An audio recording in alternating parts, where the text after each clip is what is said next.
Shalom Bapak Ibu Saudara yang dikasihi Tuhan.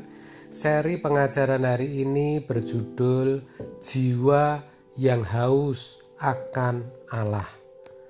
Seperti rusa yang merindukan sungai yang berair, demikianlah jiwaku merindukan Engkau, ya Allah.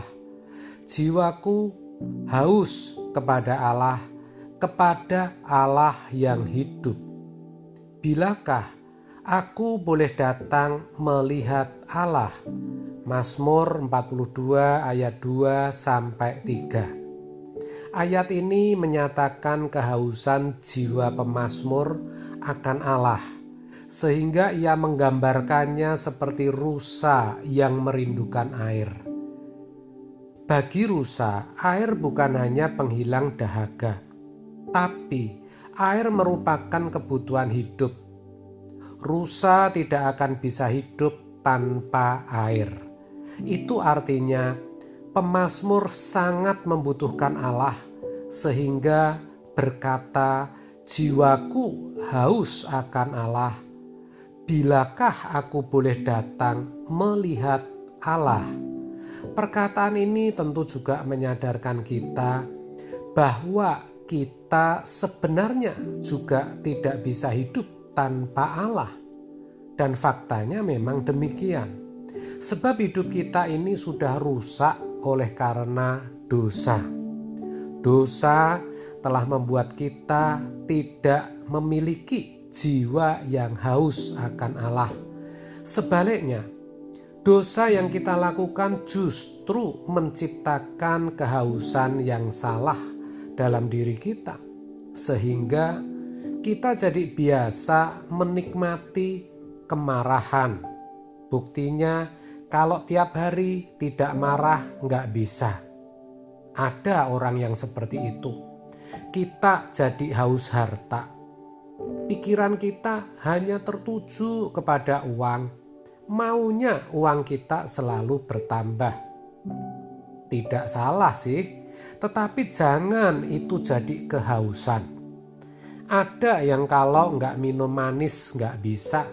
Ada juga yang punya kebiasaan berjudi. Ada juga yang kebiasaannya merokok, kuliner, dan seks. Orang seperti ini selalu mencari objek untuk memuaskannya demi menghilangkan kehausan atau dahaga itu. Maka saudara, kita harus memutuskan siklus dan habitat itu. Sebaliknya, kita harus membangun satu kehausan yang kudus, memupuk, mendorong jiwa yang haus akan Allah. Ini akan membawa kita kepada kekudusan. Maka kita harus mengubah kebiasaan hidup kita yang sekarang ini. Roh Kudus pasti menolong. Caranya, pola pikir kita dahulu yang kita ubah.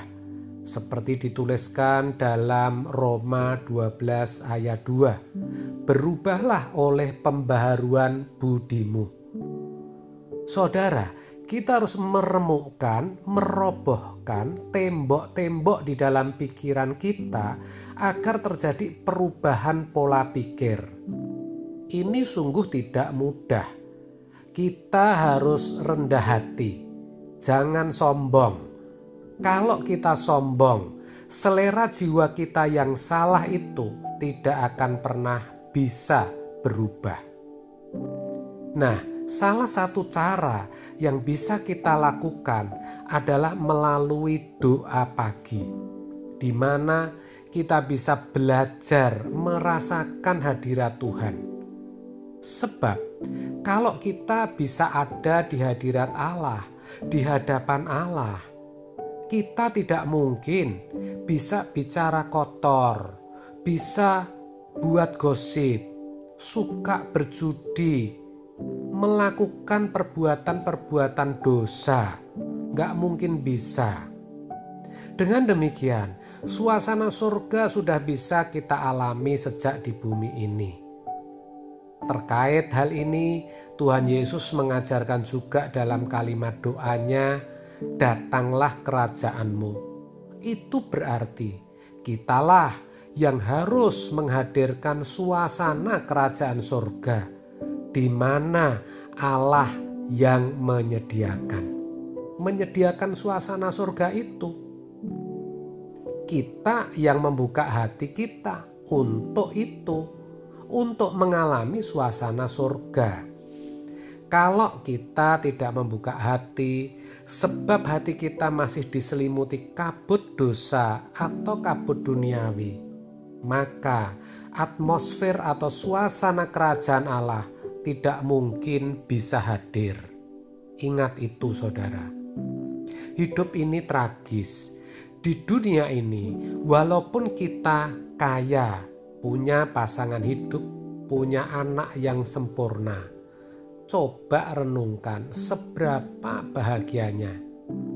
Ya, hanya seperti itu. Bahkan tidak sedikit kita lihat orang juga tidak bahagia dengan memiliki semuanya itu. Ini bukan berarti kita pesimis, bukan. Tapi justru kita memandang hidup ini secara optimis. Karena kita punya kesempatan untuk masuk dunia akan datang yang lebih baik. Jadi jangan sombong. Kita ini debu, pasti mati. Cepat atau lambat kita pasti mati.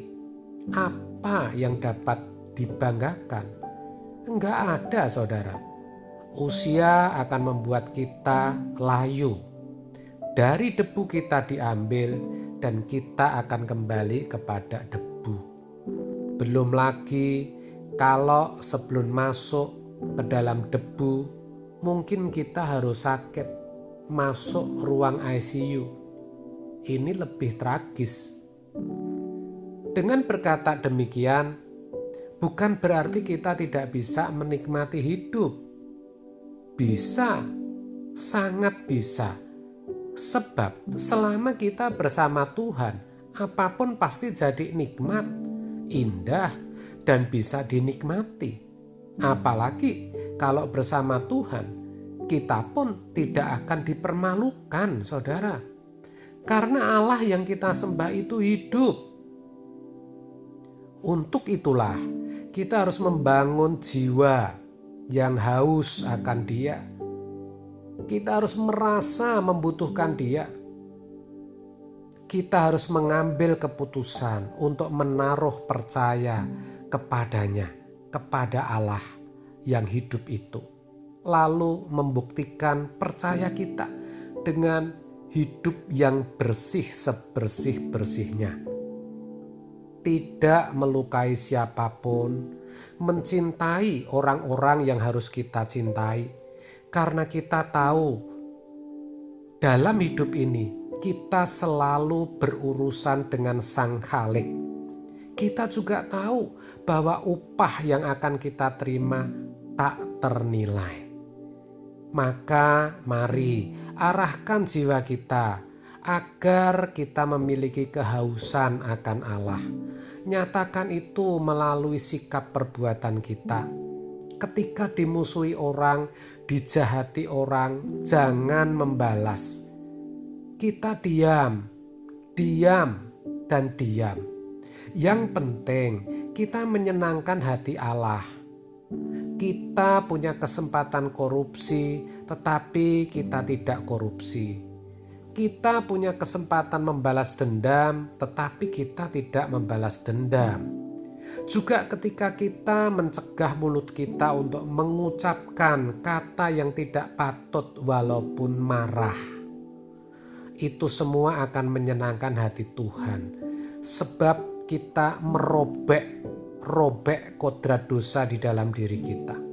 Kalau itu kita robek terus, kodrat dosa itu akan hancur. Kodrat ilahi kita makin kokoh. Kita tidak bisa berbuat dosa lagi. Dan itu berarti kehausan jiwa kita akan Tuhan semakin tebal.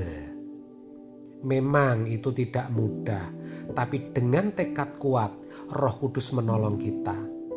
Amin. Tuhan Yesus memberkati.